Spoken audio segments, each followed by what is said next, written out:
Audio Jungle.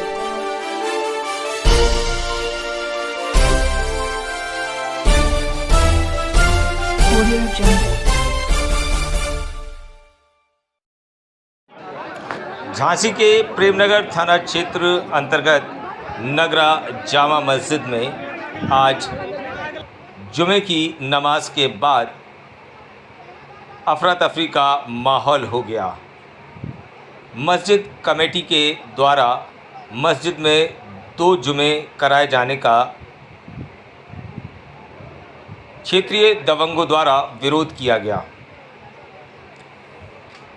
Ramzan के मुबारक महीने को देखते हुए भीड़ अक्सर मस्जिदों में बढ़ जाती है, जिसकी वजह से नगरा जामा मस्जिद की कमेटी के द्वारा ये निर्णय लिया गया कि नगरा जामा मस्जिद में 2 जुमे कराए जाएंगे, क्योंकि प्रशासन की ओर से ये सख्त आदेश है कि मस्जिद के बाहर सड़कों पर नमाज अदा न की जाए।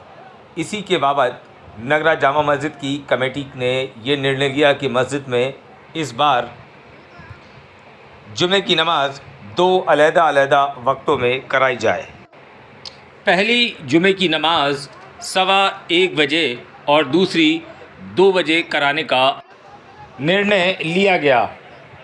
पहली जुमे की नमाज जैसे ही समाप्त हुई, उसके बाद विपक्षियों ने मस्जिद परिसर के अंदर घुसकर कमेटी के सदस्यों के साथ जमकर पहले धक्का मुक्की की और उसके बाद कमेटी के नायब सेक्रेटरी आमिर सिद्दीकी के साथ जमकर मारपीट की।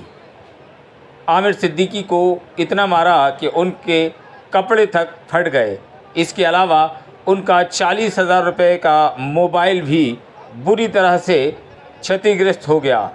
इन सब के अलावा पुलिस के सामने ये दबंग अपनी दबंगाई दिखाते रहे।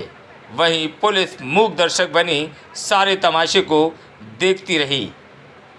जामा मस्जिद कमेटी की ओर से थाना प्रेमनगर में लिखित तहरीर दी गई और इन लोगों के खिलाफ सख्त से सख्त कार्रवाई करने की मांग की गई। वहीं मस्जिद कमेटी के नायब सदर आमिर सिद्दीकी का कहना है कि इस पूरे प्रकरण में जो भी लोग दोषी हों, जब तक उन लोगों को सज़ा नहीं मिल जाती, मैं चैन से नहीं बैठूंगा।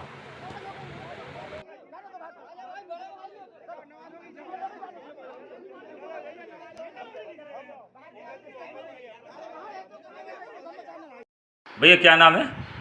मेरा नाम आमिर सिद्दीकी है। मैं जामा मस्जिद वक्त नंबर 112 में नायब सचिव हूँ। और क्या मामला हो गया? कल मस्जिद में क्या हुआ? मस्जिद में रमज़ान की भीड़ थी और भीड़ को देखते हुए, क्योंकि ऊपर हिस्से में जाने के लिए जो सीढ़ी थी वो किसी वजह से कंस्ट्रक्शन की वजह से टूट गई थी, तो ऊपर जाने का इंतज़ाम नहीं था। रोड पे भीड़ होती, उससे अच्छा है कि हमने वो फैसला लिया था कि रमज़ान के जुमे को जो है वो 2 पालियों में किया जाएगा। 2 पालियों में होगा और इसकी जानकारी हमने संबंधित थाने में भी दी थी कि 2 पालियों में होगा, ताकि दोनों टाइम हमारे पास फोर्स अवेलेबल है। फिर इसका हमारे जो इमाम हैं उन्होंने विरोध किया, क्योंकि वो नहीं चाहते थे कि 2 बार हो। कौन से इमाम? ये इमाम है मौलाना खुर्शीद अहमद, ये सेक्रेटरी हैं जमीयत उलमा हिंद महमूद मदनी वाली। अच्छा। और ये हमारे मस्जिद के इमाम भी हैं। हाँ। हालांकि हमारे पास 2 इमाम हैं, तो हमने ये चाहा था कि मस्जिद में भीड़ और रोड पे नमाज ना हो, इसलिए उस जुमे को हमने 2 पालियों में करने का फैसला किया। फिर तो ये बात उन्हें गिरा गुजरी, वो नहीं चाहते थे कि उनके मेंबर पर कोई दूसरा इमाम पहुँचे, तो उन्होंने रात के मीटिंग करी 1 दिन पहले, यानी थर्सडे को उन्होंने रात के मीटिंग करी। सैयद अकबर अली जो इस्लामगंज में रहते हैं, उनके घर पे ये मीटिंग हुई और उन्होंने ये अपने शोहदों को, जो उनके साथ गुंडे पूरी एक टीम रहती है, उनसे कहा कि आप लोग पहुँचेंगे 1:15 बजे और कमेटी के ऊपर आप जो है हमला कर देंगे। तो वो पहले ही आ गए थे। उनके सारे लड़के 12 बजे से उन्होंने बाहर के कैमरे के तार भी काट दिए थे और जैसी नमाज हुई उसके बाद बस वो उन्होंने हमारे अध्यक्ष जी के ऊपर सबसे पहले हमला करा। लेकिन मैंने हमला होते हुए देखा तो मैंने अपना मोबाइल निकाल के वीडियो बनाना चाहा, बस जैसे ही मैंने मोबाइल निकाला तो सबने मुझे घेर लिया और मेरा मोबाइल भी तोड़ा और लात घूंसे से मुझे मारा। तो ऐसे आप तो रोज़े की हालत में होंगे कल? मैं बराबर रोज़े की हालत हूँ, मैं पूरे रोज़े से। अच्छा, तो उन लोगों ने आपको मारा सबने?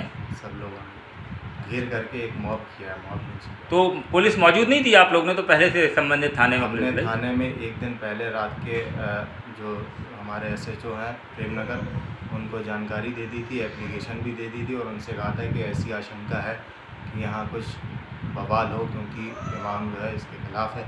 तो उन्होंने जो है कहा था कि हम फोर्स भेज देंगे। फोर्स भी आ गया था, लेकिन फोर्स जो है वो बाहर ही खड़ा रहा और जो इमाम जो थे वो फोर्स को बाहर लेकर के खड़े रहे, उन्हें अंदर नहीं आने दिया था और बवाल पूरा अंदर चलता रहा। हमला पूरे कमेटी के ऊपर मस्जिद के सबसे अंदरूनी हिस्से में। तो आपने थाने में इसके खिलाफ कोई प्रार्थना पत्र दिया है क्या? तुरंत हम लोग ने जुमे की नमाज के बाद, हालांकि उस टाइम SHO साहब मस्जिद में ही थे, उनके पास पूरा मामला था, उसके बाद भी हमने अपने कमेटी के साथ सबके साथ पहुंच करके थानाध्यक्ष को लिखित नामों के साथ जिन्होंने हमले करे थे और जो अज्ञात थे उन सब के नाम भी लिखे थे और उन्हें एप्लीकेशन दी, लेकिन रात तक कोई ऐसा ना हमारा मेडिकल कराया गया, ना ही उन्होंने अभी तक कोई ऐसी विवेचना करी है, ना ही जिनके हमने नाम दिए तो उनके खिलाफ अभी तक कोई कार्रवाई हुई है। 24 घंटे होने को आ रहे हैं और उसके बाद हर नमाज के बाद हमें जान से मारने की धमकी दी जाती है, इमाम के द्वारा भी और जो उनके शोहदे जिन्होंने मारा, जिनका उन्होंने एप्लीकेशन में नाम दिया, वो पाँचों नमाज़ों में जो है अभी भी बराबर जान से मारने की धमकी दी जाती है। क्या चाहते हैं आप ऐसे में? हम ये चाहते हैं कि जल्दी से जल्दी कार्रवाई हो ताकि वो जो जिन्होंने गुंडयाई करी मस्जिद के अंदर, उनके मनोबल और मजबूत ना हो, तब उनके खिलाफ़ कार्रवाई हो और